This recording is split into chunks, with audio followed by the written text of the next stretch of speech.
안녕하세요. 당신을 위한 맛 길라잡이 맛 크리에이터 식사학자입니다. 오늘은 오랜만에 돌아온 알고 먹는 음식 인문학 시간이고요. 오늘 컨텐츠는 알아두면 쓸데없는 빵에 대한 잡학사전입니다. 우리나라와 같은 동아시아 문화권에 속해 있는 나라들은 쌀을 주식으로 소비하는 나라인데요. 최근에는 사실 그 분류가 무색해질 만큼 빵의 소비가 굉장히 많이 늘어났습니다. 빵을 주식으로 취급하는 서양에 비해 우리나라와 같은 동아시아 문화권 사람들은 빵을 간식으로도 소비하기 때문인데요. 이제는 서양의 음식이다라고만 말할 수 없는 빵에 대해서 오늘 몇 가지 잡학 지식들을 알려드리겠습니다. 단팥빵, 크림빵, 카스테라. 이 빵들의 공통점이 뭔지 아십니까? 이 빵들은 빵의 본산인 서구 문화권에서는 찾아볼 수 없는 빵들이라는 건데요. 또 하나는 일본에서 개량을 통해 만들어낸 빵이라는 겁니다. 일본은 굉장히 다른 나라의 음식들을 자기네식으로 어레인지하는 능력이 굉장히 뛰어난데 빵도 그 중에 하나예요. 일본에서 또 여러 가지 빵들을 만들어낼 수 있게 된 배경이 또 하나 있는데, 메이지 유신 시절에 왜소한 일본인들의 체형을 유럽식으로 변화시키기 위해서 서양의 유럽 사람들의 주식인 빵을 일본인들에게 쌀보다 더 권장하면서 유럽인의 체형을 갖게 하려는 그런 정책이 있습니다. 그게 타라 입구라는 정책인데, 뭐 단순히 쌀이 아니라 빵을 먹는다고 유럽인처럼 되진 않을 텐데, 지금 생각해보면 좀 어이없는 이야기지만 그때는 굉장히 진지하게 추진이 되었던 정책이라고 해요. 나가사키 개량장이 열리면서 외국에 들어온 빵들을 이제 일본인들 입맛에 맞게 이제 개량해 나가기 시작한 건데, 배경들을 조금 소개해드리면 이 카스테라 같은 경우가 대표적인데, 카스텔라는 고대 스페인에 있었던 고대 스페인 왕국인 카스티아라는 그 왕국에서 만들어 먹던 빵이에요. 그 원형, 카스텔라의 원형이.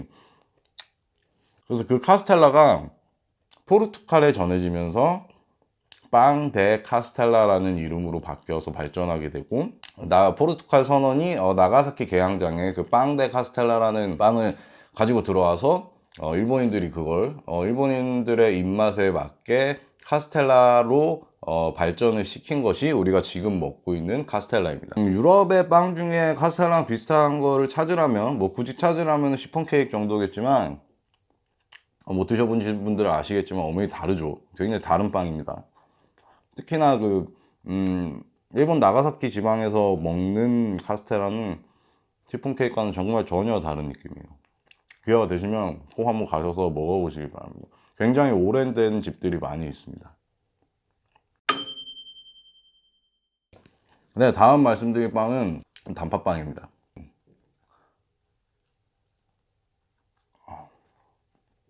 단팥빵의 원형은 사실 유럽에서 온 빵은 아니에요. 단팥빵이 어떻게 만들어지게 됐냐면, 이 빵의 원형은 만두입니다. 만두. 중국의 만두가 일본에 전해지게 되면서, 원래는 이제 만두에 고기를 많이 넣잖아요. 다진 고기들.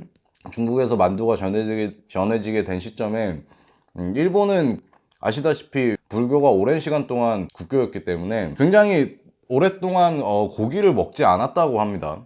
일본에서는 고기를 먹기 시작한 건 정말 얼마 안 된대요. 고기 만두를 들여왔는데 되게 맛있어 보이는데 고기를 넣어서 만들 수가 없으니까 만두 안에다가 이제 팥을 넣었다고 합니다. 만두피 반죽에 팥을 넣어서 쪄낸 게 우리가 알고 있는 찐빵이죠. 찐빵. 1869년에 일본의 한 제과점에서 새로운 빵을 개발하던 도중에 찐빵에 들어가는 팥을 가지고 빵을 찌지 않고 구워보면 어떨까 해서 탄생한 게 단팥빵입니다. 왕궁에서 이제 천황이 불러와서 빵을 만들라고 시켰을 정도로 굉장히 센세이션했고 굉장히 인기를 끌었다고 합니다.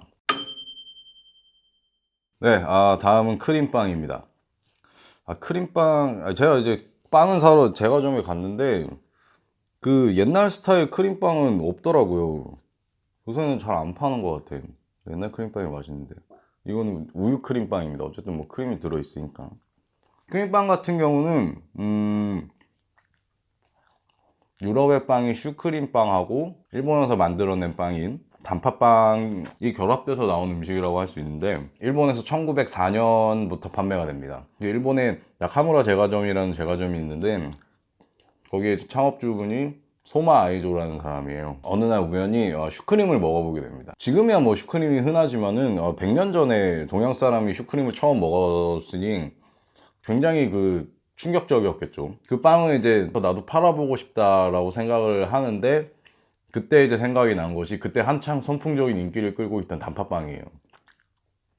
그 슈크림에 들어있는 크림을 단팥빵 빵에다가 넣어서 팔면 어떨까 싶어가지고 단팥빵을 만들던 빵에 슈크림에 들어가는 그 커스터드 크림을 넣어서 판매를 하게 됩니다. 그게 바로 크림빵의 시초예요. 빵집에 진열된 단팥빵들을 보시면 이렇게 참깨를 이렇게 뿌려놓은 거를 볼 수 있는데요. 지금은 뭐 빵을 만드는 사람들도 사실 별 생각 없이 그냥 단팥빵에는 참깨를 뿌리니까 데코레이션 혹은 뭐 고소한 맛을 낸다는 느낌으로 뭐 별 생각 없이 우리들도 받아들이고 있습니다만, 이 단팥빵이 만들어졌던 초기에는 이 참깨를 뿌렸던 이유가 있다고 해요. 초기에 단팥빵이 나왔을 때 그 빵이 두 가지 종류가 있었는데, 하나는 팥을 이제 채에 거르지 않고 이제 으깨지 않고 그 통단팥 그대로를 넣은 이제 통단팥빵이 있었고, 또 하나는 이 팥을 채에 거르고 으깨서 팥 앙금을 만들어서 그걸 이제 속으로 넣은 이제 빵이 있었다고 하는데, 그 두 가지를 구분하기 위해서 통단팥을 넣은 단팥빵에는 겨자씨를, 그리고 지금처럼 앙금을 넣어서 만든 단팥빵에는 참깨를 그렇게 뿌려서 두 가지를 구분했다고 해요. 이렇게 까보지 않으면은 안에 어떤 소가 들어있는지 모르니까 빵 위에다가 참깨나 겨자씨로 그걸 구분을 해서 이름표처럼 붙여놨던 그 방법이 지금까지 내려오고 있는 거라고 합니다.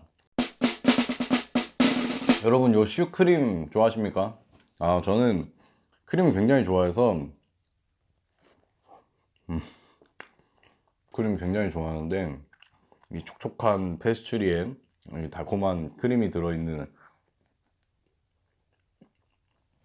진짜 맛있죠. 근데 이 슈크림은 크림의 한 종류로 알고 계시는 분들이 생각보다 많더라고요. 슈크림은 그 자체로 빵의 이름입니다. 크림의 종류가 아니라 빵의 이름이라서, 예를 들면 뭐 오늘도 제가 제과점에 갔는데 이거 사는데 슈크림 빵이라고 적혀 있더라고요.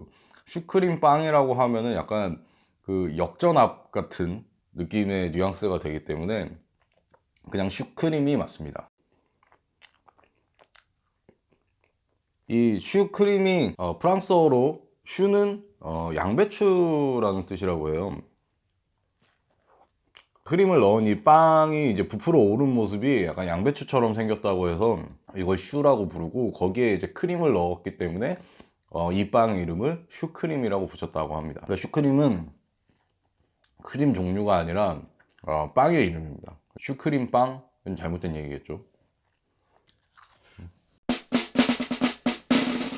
지금은 이렇게 부풀어 오른 빵들이 뭐 빵의 기본입니다만, 빵이 만들어지는 초창기에는 부풀어 오르게 하는 기술이 없었고, 그리고 그렇게 할 수 있는지조차 몰랐기 때문에 이렇게 납작한 빵들이 대부분이었다고 해요.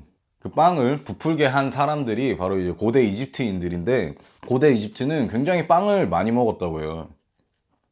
제빵사라는 직업이 있었고, 그 제빵사들은 40여 가지가 넘는 빵들을 만들 수 있었다는 그런 기록이 나와 있다고 하는데, 그 중에 한 제빵사가 밀가루 반죽을 하다가 물이 떨어져서 어쩔 수 없이 근처에 있던 맥주를 부어서, 그 이집트 사람들은 맥주도 일찍 마셨다고 합니다. 하여간 그 맥주를 부어서 어쩔 수 없이 이제 맥주로 반죽을 했는데, 그 맥주에 들어있던 그 이스트균들이 이제 빵을 부풀어 오르게 한 거죠. 그래서 그 빵을 먹어보니까 굉장히 푹신푹신하고 맛있어요. 그래서 맥주 찌꺼기나 이제 이스트균을 사용해서 빵을 부풀게 하는 기술을 고대 이집트인들이 만들어냈다고 합니다. 그 뒤에 이제 오븐이 발명되면서 이제 그때부터 그냥 한 모양의 빵이 아니라 다양하게 모양을 낸 빵들을 이집트 제빵사들은 만들기 시작했다고 합니다. 동네 구석구석마다 빵집이 하나씩 자리하고 있는, 지금은 상상하기 어려운 이야기지만, 프랑스 혁명이 일어나기 전 프랑스에서는 신분에 따라 먹을 수 있는 빵이 정해져 있었다고 합니다. 지금이야 삼시세끼 다른 빵을 챙겨 먹는 프랑스인들이지만 신분의 차이 없이 그 자유롭게 자기가 먹을 수 있는 빵을 고를 수 있기 시작한 지가 고작 해봐 200년 정도밖에 안 됐다는 이야기죠. 프랑스 혁명이 일어나기 전 1775년에 파리에 펠리페라는 구조수송공이 살고 있었다고 합니다. 그 구조수송공 집에 어느 날 경찰들이 들이닥쳐가지고 집안을 막 뒤집어 엎으면서 수색을 하기 시작했는데, 그 이유가 바로 집안에 이 하얀 바게트 빵을 몰래 숨겨놨기 때문이라고 합니다. 그 시절 프랑스에서는 이런 하얀 바게트 빵에 이렇게 버터를 올려서 먹을 수 있던 사람들은 귀족 계층 뿐이었다고 해요. 귀족이 된 것 같네. 정말 말도 안 되는 이야기지만 신이 흰빵을 만들어낸 것은 우리 귀족들의 고상하고 연약한 소화기관을 위해서다 라고 프랑스 귀족들은 믿고 있었기 때문에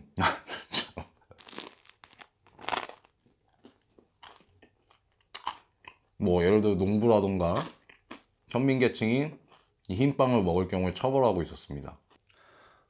다른 거 가지고 차별받는 것도 서러운데 진짜 서럽게 먹는 거 가지고 차별을 하니까 프랑스 혁명 때 시민들이 빵을 달라라고 외친 게 그냥 이유 없이 나온 이야기는 아닌가 봅니다. 그 농민들이 먹었던 빵이 어땠을지 정말 상상도 안 가는 것 같아요. 우리가 지금 먹는 뭐 통밀빵 뭐 이런 종류는 아닐 거란 말이죠. 거의 뭐 밀에 찌꺼기, 진짜 이물질 같은 것도 많이 들어있었다고 하고, 너무 딱딱해서 뭐 먹다가 이가 나간 사람, 그리고 뭐 도저히 자를 수 없어서 도끼로 잘랐다는 이야기, 그런 이야기들도 있다고 합니다. 거의 사람 취급을 안 해줬던 시기였고, 프랑스 혁명이 일어날 만했던 그들의 분노가 정말 어마어마했을 거라는 생각이 듭니다. 네, 지금까지 알아두면 쓸데없는 빵에 대한 잡학 지식 5가지를 알려드렸습니다. 조금 오늘은 좀 더 가볍게 해봤는데 혹시 어떠셨나요? 저는 지금까지 식사학자였고요. 다음 시간에 좀 더 맛있는 음식 그리고 더 재밌는 이야기로 찾아오겠습니다. 그럼 식사하세요.